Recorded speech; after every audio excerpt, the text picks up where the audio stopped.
नमस्कार, मैं सागर भी स्वागत करता हूं आपका BITV उत्तराखंड पर। बच्चे देश का भविष्य होते हैं, लेकिन जब सरकार ये बच्चों के भविष्य के साथ खिलवाड़ करती है तो बच्चों का भविष्य बनेगा कैसे? सरकार अरबों खरबों रुपए की परियोजना चलाती है, लेकिन सरकार के पास एक भवन बनाने के लिए पैसे तक नहीं होते हैं, या कि ये सरकार स्कूल बनाना ही नहीं चाहती। मैं बात कर रहा हूँ सिवाई गाँव में चल रहे रेलवे प्रोजेक्ट की, जिसे हम कणप्या ऋषिकेश रेलवे लाइन के नाम से भी जानते हैं। इस प्रोजेक्ट के तहत एक सुरंग का निर्माण चल रहा है। उसी की बगल में एक राजकीय इंटर कॉलेज जो कि सरकारी है, वहाँ पर बच्चों को पढ़ने में और अध्यापकों को पढ़ाने में कितनी परेशानियों का सामना करना पड़ता है, तो चलिए सुनते हैं उन्हीं से। इस समय हम मौजूद हैं कणप्या रेलवे लाइन के लास्ट स्टेशन सिवाई पर, जो कि हमारे पीछे की तरफ भी बन रहा है। और ये पुल बनेगा, उसके बाद वहाँ पर स्टेशन बनेगा जाके। ठीक इसी तरह हमारे इस रेलवे स्टेशन की बगल में एक है इंटर कॉलेज, जो आप देख रहे हैं, ये है इंटर कॉलेज। तो यहाँ के बच्चों को पढ़ाई लिखाई में कितनी परेशानियों का सामना करना पड़ता है, आके उन्हीं बच्चों से पूछते हैं कि कितनी परेशानियाँ उनको झेलनी पड़ती है पढ़ाई के टाइम। शिखा पुरोहित है, मैं क्लास 12 बी में पढ़ती हूँ।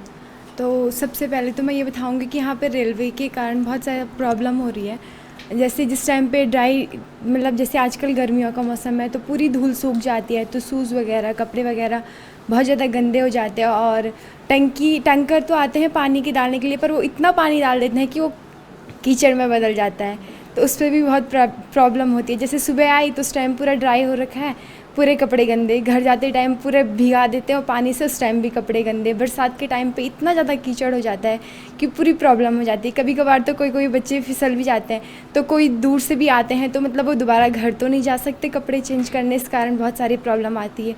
उसको दिन भर उस कीचड़ में रहना पड़ता है, जब वो घर जाएगा तो तभी कपड़े चेंज कर पाएगा, इसलिए बहुत प्रॉब्लम आ जाती है उसको। और यहाँ पे साउंड भी बहुत वो करता है, इरिटेट करता है। मतलब साउंड कितनी गंदी आवाज़ आती है कि क्लास भी डिस्टर्ब हो जाती है किसी टाइम। मतलब जब साउंड बंद होता है तो तब बहुत अच्छा लगता है, मतलब पूरा गांव वाला माहौल लगता है। पर जब साउंड की आवाज़ आती है दिन भर तो एक ध्यान डाइवर्ट हो जाता है, मतलब पढ़ाई में उतना ध्यान नहीं जा पाता। मतलब अपनी तरफ से तो हम पूरी कोशिश करते हैं कि हम पढ़ाई पे पूरी ध्यान दें, तभी भी एक ध्यान डाइवर्ट सा हो जाता है, मतलब थोड़ी हट के हो जाता है ध्यान। अच्छा, ये बातें आपने अपने माता पिता को बताई? हाँ जी, बताई तो थी, पर ये काम तो डेवलप हो रहा है ना, तो इसके कारण कुछ हो नहीं। तो आप बोलेंगे कुछ? आपको कितनी परेशानियाँ होती हैं? बस यही परेशानियाँ हैं, मतलब ब्लास्टिंग का एरिया भी है ये, उस वजह से यहाँ के जो रहने वाले लोग हैं इनको भी बहुत परेशानियाँ होती है। मतलब उनके जो घर हैं और जिनसे उन्होंने घर लिए होंगे, मतलब रोड के लिए, यहाँ पे इतने सारे पेड़ कट गए और यहाँ पे इस कारण इस साल बहुत ही ज़्यादा पॉल्यूशन हो गया, क्योंकि आग इतनी लग गई और पेड़ पौधे बचे ही नहीं, सब रेल वालों ने काट दिए। काटे तो काटे, पर जो मतलब ज़रूरी भी नहीं थे, मतलब जो काटे, जो रास्ते के लिए थे वो तो काटे चलो, पर जो जिनकी ज़रूरत नहीं थी उनको भी काटा और उसके बाद लगाया भी नहीं, तो इस वजह से बहुत ज़्यादा प्रॉब्लम है। अच्छा, रेल देखी कभी? हाँ जी। कहाँ देखी? वैष्णो देवी। तो मतलब वैष्णो देवी की यात्रा कैसे है रेल में, कैसे लगता है? अच्छा लगता है। और जब रेल आएगी तब? सर रेल तो आएगी ना, रेल तो जब तक आएगी, पर इसका मतलब ये थोड़ा तब तक यहाँ डिज़ास्टर कर देंगे। मतलब सारी सड़कें तो बनाई नहीं और पेड़ काट दिए फालतू में। मतलब स्कूल बनना चाहिए था पहले ना, है ना? ऐसे कहीं दूसरी जगह स्कूल बनना चाहिए था जिससे अच्छा माहौल हो पढ़ने का। और दूर भी बनना चाहिए था थोड़ा। ब्लास्टिंग के एरिया में स्कूल है तो उससे प्रॉब्लम्स होती हैं। स्कूल भी उतना अच्छा नहीं है, मतलब काफ़ी इसमें दरारें आ गई। हाँ मतलब जी। ठीक है, आइए। आप अपना नाम, कौन सी क्लास में पढ़ते हो? तो मेरा नाम प्रियांशु, मैं अभी कक्षा 12 में पढ़ रहा हूँ। जो हमारे यहाँ जो रेल का काम हो रहा है हमारे लिए विकासकारी और लाभकारी भी है। सबसे बड़ी समस्या यहाँ साउंड प्रॉब्लम की है।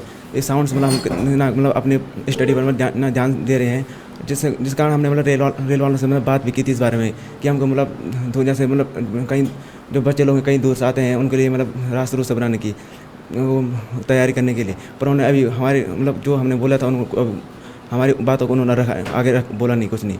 तभी मतलब ये बहुत बड़ी समस्या है। आने वाले समय पे मतलब बहुत बड़ी समस्या बन सकती है। और जो हमारे मतलब इतनी बड़ी ब्लास्टिंग हो रही है यहाँ, इससे हमारे मतलब घरों पे और हमारे स्कूलों पे मतलब काफ़ी दरारें आदि आ रही है। यह बहुत बड़ी समस्या है। अच्छा, रेल देखी आपने? सर रेल तो मतलब टीवी में देखी है। टीवी में देखी है। जब आओगे जाओगे तो अच्छा लगेगा? अच्छा तो लगेगा सर, पर ये विकास के जितना जितना विकास होगा उतना विनाश हो सकता है सर यहाँ। अच्छा मतलब हाँ अच्छा अच्छा। तो मतलब आप चाहते हैं कि यहाँ स्कूल दूसरी जगह शिफ्ट हो जाए जिससे आने वाले बच्चों को फायदा होगा? हाँ सर, हम वही चाहते थे, पर मतलब क्या कर सकते हैं हम भी फिर। अभी कुछ नहीं हो पा रहा। हम कुछ नहीं कर सकते सर। आप अपना नाम और पता हाँ अपना कौन सी क्लास में पढ़ते हो? सर मैं 12th क्लास में पढ़ता हूँ। मेरा नाम दिव्यम रावत है। हाँ और सर जैसे कि मित्रों ने कहा कि ब्लास्टिंग के कारण या मतलब दीवारों पर दरार पड़ी हुई है, तो सर कक्षा में डर भी रहता है कि कुछ हादसा ना हो जाए, मतलब गिर ना जाए। हाँ सर, ऐसे मतलब सारे यहाँ से दुविधा में बैठे रहते हैं कि कभी कुछ भी हो सकता कुछ भी हो है। सकता तो बरसात में तो छुट्टी हो जाती होगी, सर नहीं होती छुट्टी भी। तो ऐसे माहौल में कैसे रहते हो? वही तो सर, कुछ भी हो सकता है सर। वैसे जब सरकारी छुट्टी होती है तब तो होती है, पर सर मतलब और टाइम स्कूल ही चलती है। अच्छा यहाँ पे हमने जो ये कंपनी काम पे लगी हुई है, सरकार से करोड़ों का बजट इसको मिलता है। तो इसके आगे से जो पूरी इसकी जो हैवी मशीन चलती है, इसके जो वाहन चलते हैं, उसके लिए हमने इनके कई बार अनुरोध किया, लिखित में भी किया कि भाई आप लोग आगे से टिन की एक दीवार बना दो जिससे जो सड़क का आपका धूल है इस प्रकार से कुछ भी सीधे सीधे कक्षों में प्रवेश न करें। परंतु उन लोगों ने इसे पल्ला झाड़ दिया। साइड में मैंने कहा था कि जब बारिश होती है काफ़ी कीचड़ सड़क में बन जाती है, बच्चों को आवागमन में बहुत ही ज़्यादा दिक्कत होती है। कई बार बच्चे फिसले भी हैं, डूबे भी हैं। मैंने कहा था साइड में एक अलग सा फुटपाथ आप लोग बच्चों के लिए बना दें, पर कंपनी ने इस पर कोई हियरिंग नहीं करी। एक बार यहाँ पे जज साहब आए थे कॉन्ट्रैक्ट से, उनको भी हमने लिखित में दिया, उन्होंने भी खाली आश्वासन दिया, वहाँ भी नहीं। और डीएम साहब को भी इसके बारे में दिया, रेलवे के कर्मचारियों को, अधिकारियों को इसके बारे में दिया, परंतु इस पर सभी लोगों ने आंखें बंद करी हुई हैं। कोई फ़ायदा नहीं। और बच्ची और कर्मचारी यहाँ हमेशा लगभग यहाँ सभी समस्याओं से जूझ रहे हैं।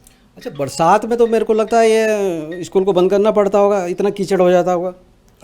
बंद तो नहीं करते हैं, परंतु फिर भी हम साइड से बच्चों को निकालते हैं। जितने सूखे रास्ते हमें दिखते हैं, कई बार तो झाड़ियों के बीच से भी बच्चों को हमें स्कूल में प्रवेश कराना पड़ता है। जब जो मुख्य मार्ग है सड़क के आगे से जो जैसे रेलवे वालों का जो काम चल रहा है, वो तो आने जाने लायक बच्चा नहीं रहता है। तो आपने छात्रों और अध्यापकों को सुना सुरंग की वजह से पढ़ाई के समय कितनी परेशानियों का सामना करना पड़ता है। सुरंग से निकलने वाली आवाज छात्रों को पढ़ाई के समय पूरे दिन भर सुनाई देती है। बच्चे ठीक ढंग से पढ़ाई भी नहीं कर पाते। स्कूल के सामने से बड़े बड़े वाहन आते जाते रहते हैं और गर्मियों के दिनों में तो इससे भी बुरा हाल हो जाता है जब सारी धूल मिट्टी कक्षा के अंदर चली जाती है। बच्चे कक्षाओं का दरवाजा बंद करके पढ़ाई करते हैं, लेकिन फिर भी धूल मिट्टी अंदर आ ही जाती है। स्कूल की दीवारों में सुरंग की वजह से जगह जगह पर बड़ी दरारें आ गई है, जिससे स्कूल का भवन क्षतिग्रस्त हो चुका है। हमेशा भवन के टूटने का डर लगा रहता है। बरसात में तो इससे भी बुरा हाल हो जाता है। आप थोड़ी देर इस सुरंग से निकलने वाली आवाज को सुनिए।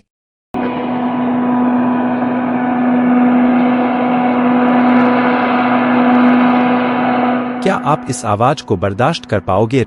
रेलवे व प्रशासन को चाहिए था कि सबसे पहले इस स्कूल का भवन कहीं और बना देते, जिससे बच्चे आराम से अपनी पढ़ाई लिखाई कर सकते थे और बच्चों को स्कूल आने में भी किसी तरह की परेशानियां नहीं होती। कि सुरंग के इतने नज़दीक स्कूल होने के बावजूद भी रेलवे प्रशासन को ये स्कूल क्यों नहीं नजर आया? सबसे पहले रेलवे प्रशासन का ये कार्य था कि इस स्कूल का भवन कहीं अन्य बनाकर दे देते हैं, जिससे बच्चे आराम से पढ़ाई कर सकते थे। क्या करना है ऐसी अरबों खरबों परियोजना का जिसमें एक स्कूल का भवन भी बनकर तैयार नहीं हो पाता। आशा करता हूँ कि इस खबर के पश्चात रेलवे प्रशासन जागेगा और बच्चों को कई अन्य एक सुंदर सा स्कूल बनाकर देगा। तो ये था हमारा विशेष प्रोग्राम। अगले एपिसोड में देखना ना भूलें कि क्या कारण है कि सिवाय गांव के लोग रेल आने पर भी प्रसन्न नहीं है। तब तक के लिए नमस्कार।